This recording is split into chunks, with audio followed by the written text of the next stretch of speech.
Are you looking for the best watermark remover to cut people out of a picture? Try to use APowerSoft Watermark Remover. This watermark remover can only remove watermark but also can remove unwanted objects and people. In order for you to use this program, simply get the installer of the program by visiting its official site at www.apowersoftwatermarkremover.com. Next, launch it on your computer, then hit the Remove Watermark from Image option.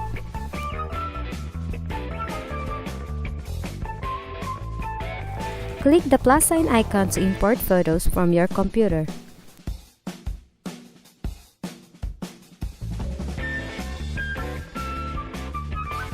From here, use the brush at the upper corner of the interface, then highlight the area that you want to remove from your image.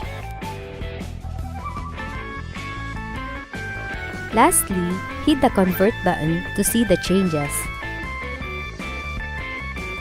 And that is the simplest way on how to cut people out on your image using APowerSoft Watermark Remover.